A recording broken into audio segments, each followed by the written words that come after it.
Magsasabihin ng iba, ay ano naman ng Diyos, napaka-birdugo naman. Bakit kailangan ng isang kasalan? Hindi. Binigyan tayo ng chance ng Diyos.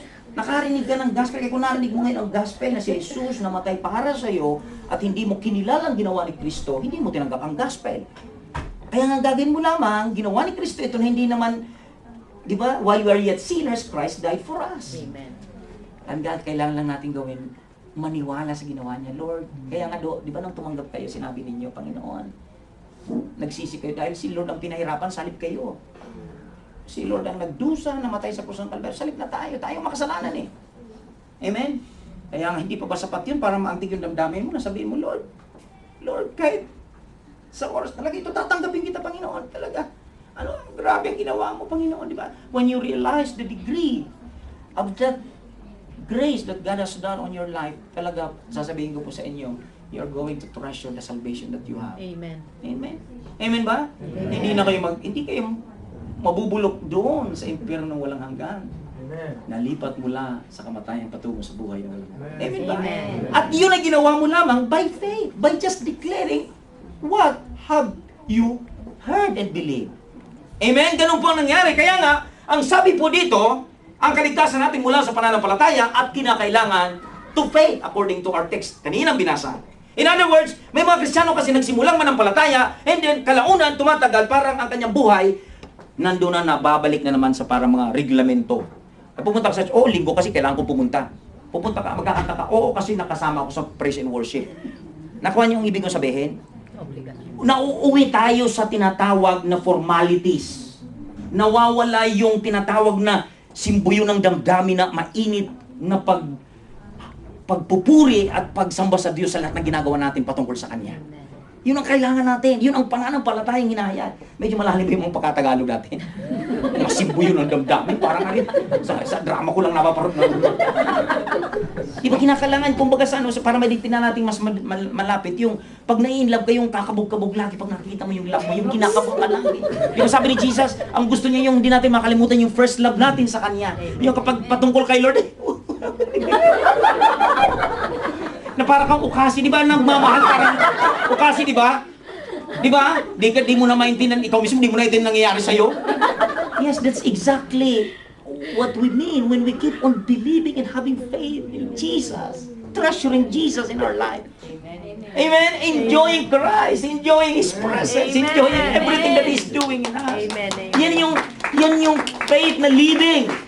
Amen. Hindi yung, kaya ka, linggo kasi, di ba? Linggo. Pupunta sa church. Minsan ka, ka pa, nagugulantang ka pa. Ay, pupunta ba sa church ngayon? Yet, that's the point we're talking about. From faith to works.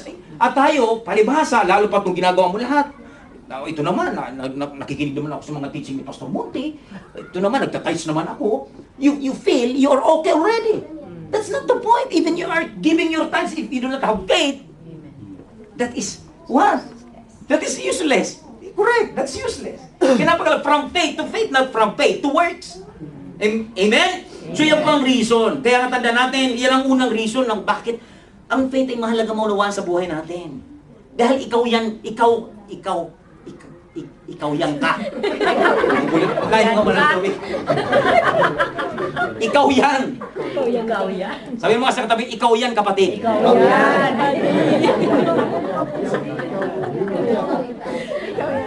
Ganyan ang buhay natin. Ikaw yan ka. Pangalawa mga kapatid, the second reason, sabi sa Colossians 3:20-24, ganito, slaves, obey your earthly masters in everything and do it not only when their eyes are on you. And sa ibang salin, servants or servants.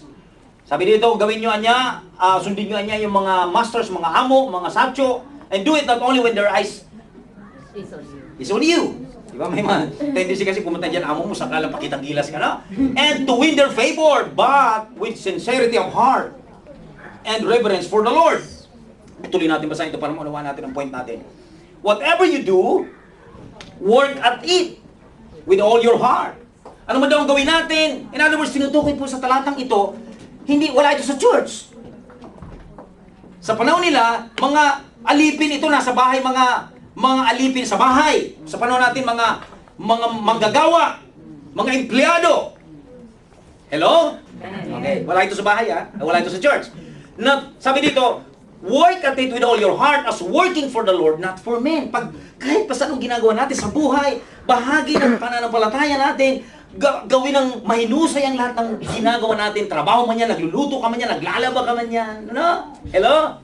Since you know that you will receive an inheritance from the Lord as a reward, it is the Lord Christ you are serving. In other words, sabi ni Paul dito, sa mga slave servant, sabi nila, kahit ginagawa nyo yan, may tao kayong boss, ginagawa nyo yan sa Lord. In other words, ang faith na pinag-usapan po natin, hindi lamang po naligtas ka dahil sa pananampalataya at kinakailangan patuloy ka manampalataya. Even at this point, it's how you serve or we get served. We get to serve. In other words, ang mga mananampalataya, di ba kayo natutuwa sa katotohanan na kahit nasa trabaho kayo, mananampalataya pa rin kayo? Hindi ba? Kaya nga, naalala ko, mayroong mga Christian boss, mga may-ari ng companies, required nila, are you a born-again Christian? Kasi ang born-again Christian, ganito. Sinasabi ng salita ng Diyos, maglingkod tayo ng buong katapatan. Dahil ang ginagawa natin paglilingkod, hindi tayo naglilingkod sa tao, kahit may boss tayo, totoo. Nagkapasuli sa atin ng boss, kaya yun nga, may bonus na lang yun. Pero ang totoo, ginagampanan natin ang paglilingkod dahil hindi daw tayo sa tao naglilingkod, kundi sa Diyos. It is Christ you are serving according to our verse. Kahit ginagawa natin ito, nagtatrabaho tayo, Christ you are serving. Kaya nga, what does it entails? It entails faithfulness, honesty. Diba? Kung kay Jesus ka naglilingkod, dapat talaga, tapat ka maglingkod. Kapag ka, hindi ka nadadaya ng oras. Wala si amo. Pwede tayo. Ayan, natutuwa nga ako sa aming trabaho kasi magkakasama kay mga born again. Tatlo ang site yan. Si Jason kasama ko sa trabaho. Tatlong site mayroon doon, mayroong tatlong companies. Yung iba namin mga kataming gemba, sandamukan ng tao ang ginamit. Hirap na hirap pa rin tapusin ang gemba nila. Kami po, pinakakaunting taong ginamit, lahat kasi believers. Kahit wala si amo, minsan nakalimutan nga namin na mag-ipugo eh. Because that is how much we love what we do.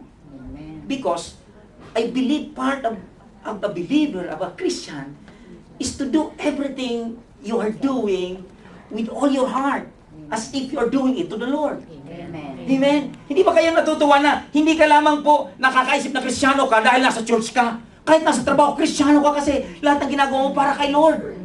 Amen? O nagluluto ka sa bahay, naglalaba ka. No?